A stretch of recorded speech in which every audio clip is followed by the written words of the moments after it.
Mark was the last one in the office as usual. The dim light from his computer screen was the only thing illuminating the small, sterile room. Everyone else had left hours ago, but he had deadlines to meet and no time to waste. Outside, the city hummed faintly in the distance, a stark contrast to the eerie silence of the empty office. As Mark typed away, he noticed a strange notification pop up on his screen. It wasn't from any application he recognized. The message read, "Do you hear them?" Mark blinked, confused. He tried to close the notification, but it wouldn't disappear. Suddenly, the fluorescent light above him began to flicker, casting erratic shadows across the room. He froze as a faint scratching sound echoed from the hallway outside his office door.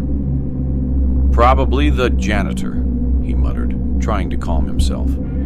But when he peeked out into the hallway, it was completely empty. The scratchy noise grew louder, like claws dragging across metal. Mark's heart pounded as he walked back to his desk, trying to ignore the growing sense of unease. He sat down, but his computer screen had gone black. A single word flickered onto the screen. "Run." Mark didn't wait for an explanation. He grabbed his phone and bag, heading straight for the elevator.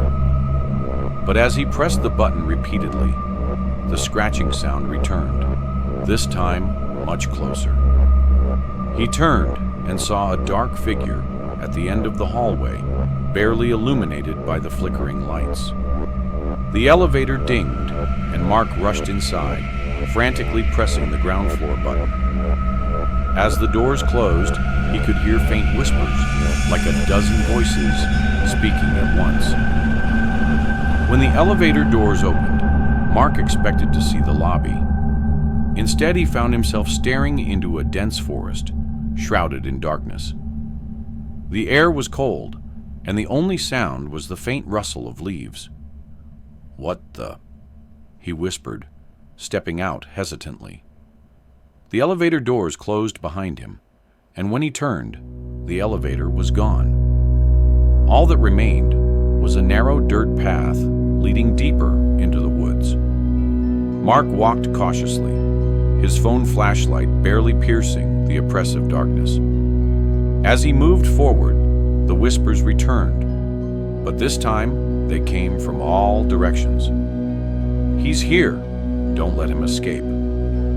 The path twisted and turned, leading him to a clearing where a large, twisted tree stood. Hanging from its branches were dozens of old office ID badges, each with a photo of someone who looked terrified.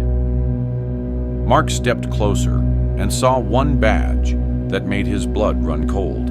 It had his photo on it, and the word "missing" printed below. A deep growl rumbled behind him. Mark spun around, his flashlight catching a glimpse of glowing red eyes in the shadows. The whispers grew louder, now shouting, "Run, Mark!" He bolted back down the path, but it felt like the forest was closing in on him.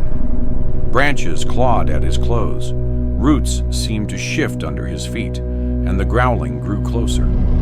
He tripped and fell into the dirt, his flashlight rolling away and flickering out. In the darkness, Mark felt hot breath on the back of his neck. He screamed as sharp claws grabbed his shoulders, dragging him into the shadows. The next morning, his desk at the office was empty. His co-workers assumed he had finally taken a day off. But later that week, a new photo appeared in the company's break room. A group shot of the team, with a twisted, dark forest in the background. If you looked closely, you could see Mark's terrified face in the shadows behind them.